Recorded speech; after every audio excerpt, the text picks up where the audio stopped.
প্রথম বিশ্বযুদ্ধের ঔপনিবেশিক কারণগুলি আলোচনা করো। আমাদের যদি এই প্রশ্ন হয়, আমি আবার রিপিট করছি, প্রথম বিশ্বযুদ্ধের ঔপনিবেশিক কারণগুলি আলোচনা করো। তোমরা প্রথম বিশ্বযুদ্ধ পড়তে গিয়ে অনেক কারণের সঙ্গে যে বিষয়টা সব থেকে গুরুত্ব পেয়েছিল ঔপনিবেশিক দ্বন্দ্ব।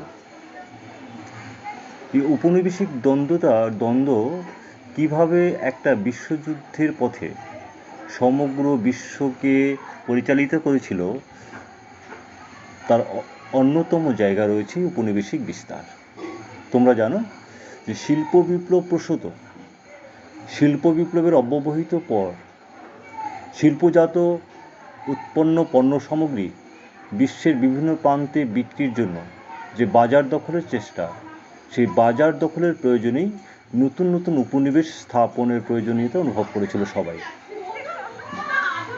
সেই যে ঔপনিবেশিক বিস্তার, অর্থাৎ নতুন নতুন বাজার, ব্যবসায়িক প্রয়োজনে নতুন বাজারের সন্ধান, এই ব্যবসায়িক প্রয়োজনে বাজারের সন্ধান করতে গিয়েই সমস্ত অশান্তির মূল কারণগুলো তৈরি হয়েছিল।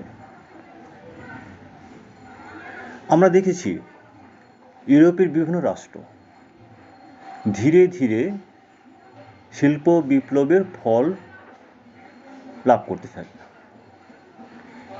এই শিল্প বিপ্লব প্রসূত লভ্যাংশ, অর্থাৎ লাভের অংশ বা লাভ বা সুফল আদায় করতে গিয়ে বিশ্বের বিভিন্ন প্রান্তে ঔপনিবেশিক বিস্তারটা সব থেকে প্রয়োজন হয়ে দাঁড়ায়।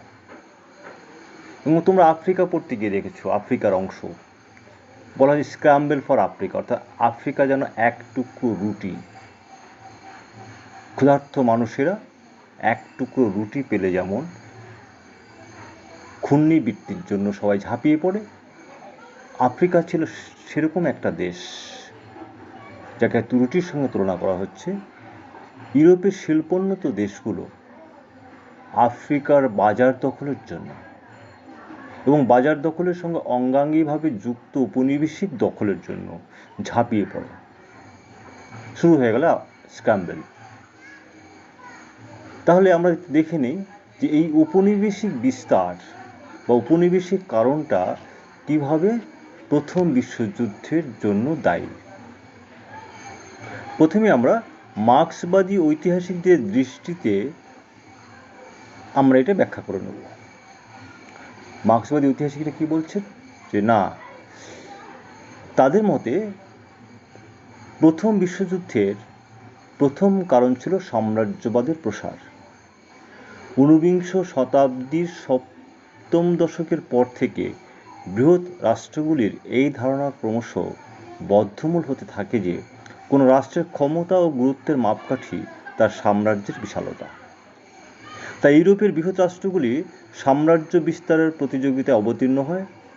অর্থনৈতিক সুযোগ সুবিধা লাভ এবং প্রাধান্য প্রতিষ্ঠার চেষ্টা ছিল সাম্রাজ্য বিস্তারের মূল কারণ। এই বিষয়ে ইংল্যান্ড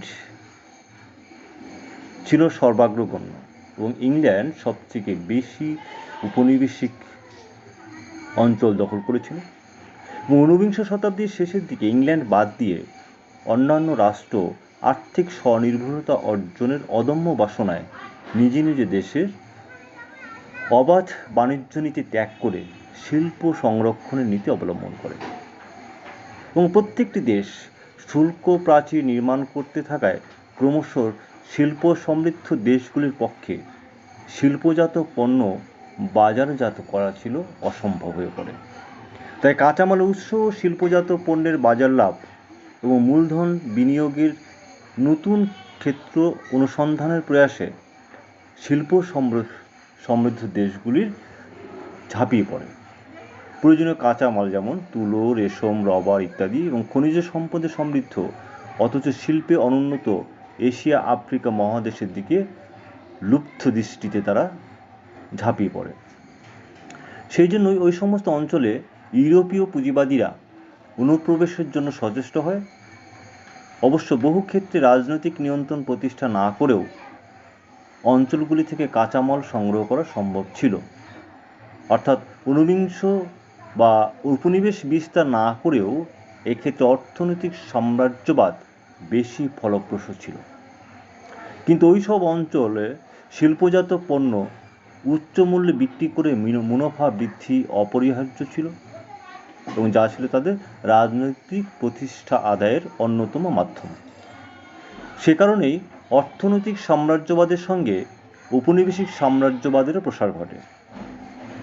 এক কথায় রাজনৈতিক প্রাধান্য প্রতিষ্ঠার মূল প্রেরণা ছিল অর্থনৈতিক সুবিধা লাভ, এবং এই অর্থনৈতিক সুবিধা লাভের কারণেই, আর্থিক স্বার্থের কারণেই ইউরোপীয় দেশগুলো একে অপরের বিপক্ষে বিবদমান রাষ্ট্র হিসাবে দাঁড়িয়ে পড়ে। অর্থাৎ উপনিবেশিক বিস্তারের কারণটাই প্রথম বিশ্বযুদ্ধের জন্য একটা অন্যতম গুরুত্বপূর্ণ ভূমিকা পালন করে, গুরুত্বপূর্ণ ফ্যাক্টর হয়ে দাঁড়ায়। আমরা ঔপনিবেশিক যে কারণ, এর পরে যে অংশটা আমি আলোচনা করছি তোমরা একটু শুনবে। ঔপনিবেশিক কারণে আফ্রিকার উপরে সবাই ঝাঁপিয়ে পড়ল। যে আফ্রিকার উপর যে ঝাঁপিয়ে পড়া, কিভাবে ঝাঁপিয়ে পড়ল, অর্থাৎ আফ্রিকাকে ইউরোপের শিল্পোন্নত বিভিন্ন দেশ নিজেদের মধ্যে ব্যবচ্ছেদ অর্থাৎ ভাগাভাগি করে নেয়ার যে প্রতিযোগিতায় অবতীর্ণ হলো, অর্থাৎ আফ্রিকা ব্যবচ্ছেদ করার জন্য যে ঝাঁপিয়ে পড়ল ইউরোপীয় দেশগুলো, সেই আফ্রিকা ব্যবচ্ছেদের বৈশিষ্ট্য কী ছিল এবং আফ্রিকা মহাদেশের কোথায় কোথায় ইউরোপীয় সাম্রাজ্যবাদী শক্তিগুলির উপনিবেশ ছিল। তাই প্রশ্নটা আমি রিপিট করছি আবার। প্রশ্নটা হলো আফ্রিকা ব্যবচ্ছেদের বৈশিষ্ট্য কী ছিল, এটা হলো প্রথম অংশ। তা আফ্রিকা ব্যবচ্ছেদের বৈশিষ্ট্য, এই প্রশ্নের উত্তর বলতে গেলে আমাদের প্রথমেই বলতে হবে ইউরোপীয় রাষ্ট্রগুলির সাম্রাজ্যবাদী লোভ ও পারস্পরিক স্বার্থ সংঘাতের নগ্ন বহিঃপ্রকাশ ঘটেছিল আফ্রিকাতে। ইউরোপীয় রাষ্ট্রগুলির আফ্রিকাকে নিজেদের মধ্যে বন্টন করে নেয়।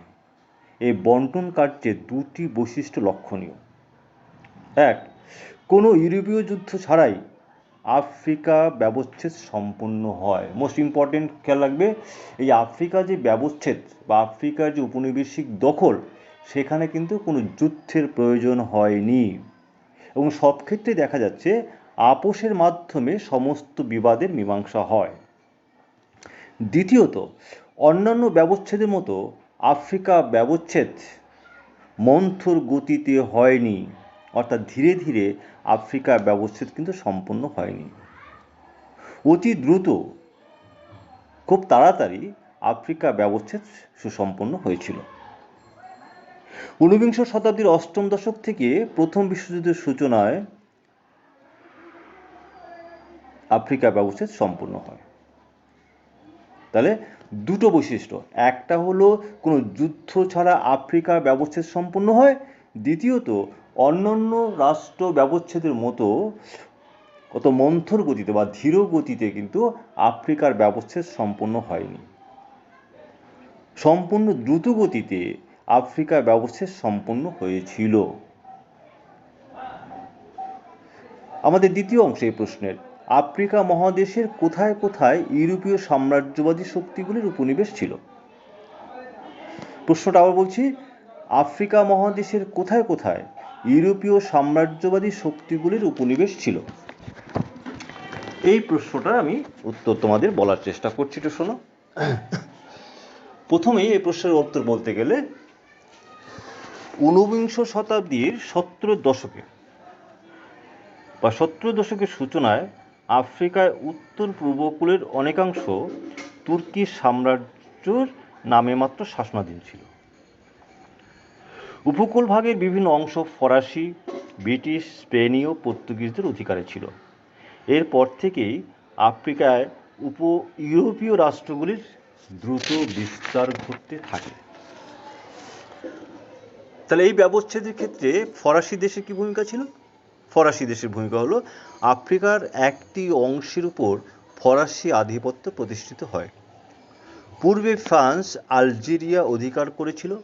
এর নিরাপত্তার জন্য 1881 খ্রিস্টাব্দে ফ্রান্স টিউনিস দখল করে। এর দক্ষিণে সমগ্র সাহারা অঞ্চলেই তার আধিপত্য প্রতিষ্ঠিত হয়। ক্রমে সেনেগাল ও ফরাসি কঙ্গোর সঙ্গে সাহারা অঞ্চলে যোগসূত্র স্থাপিত হয়। এইভাবে আফ্রিকার উত্তর উপকূল থেকে কঙ্গো পর্যন্ত বিস্তৃত ভূভাগের উপর ফরাসি আধিপত্য বিস্তৃত হয়। বেলজিয়াম, এরপর বেলজিয়াম কীভাবে আধিপত্য স্থাপন করে? স্ট্যানলি কঙ্গো উপত্যকা আবিষ্কার করে বেলজিয়ামের উপনিবেশ স্থাপনের সহায়তা করেন বেলজিয়াম রাজ দ্বিতীয় লিওপোল্ড কঙ্গো উপত্যকায় উন্নয়নের উদ্দেশ্যে ব্রাসেলসে একটি আন্তর্জাতিক সম্মেলন আহ্বান করেন। এই সম্মেলনে ইন্টারন্যাশনাল আফ্রিকান অ্যাসোসিয়েশন নামে একটি সংগঠন গড়ে তোলা হয়। জার্মানির কি ভূমিকা ছিল? 1890 খ্রিস্টাব্দের মধ্যে জার্মানি তোগোল্যান্ড, ক্যামেরুন ও আফ্রিকার দক্ষিণ পশ্চিম ও দক্ষিণ পূর্ব অঞ্চলের আধিপত্য স্থাপন করে। পর্তুগালের ভূমিকা? পর্তুগাল পশ্চিমে অ্যাঙ্গোলা ও পূর্বে মোজাম্বিক দখল করে। মোজাম্বিকের নাম তোমরা শুনেছ, অলিম্পিকের সময় আমরা এই দেশটা দেখি, অনেক প্রতিযোগী সেখানে অংশগ্রহণ করে। অর্থাৎ পর্তুগাল পশ্চিমে আঙ্গোলা ও পূর্বে মোজাম্বিক দখল করে।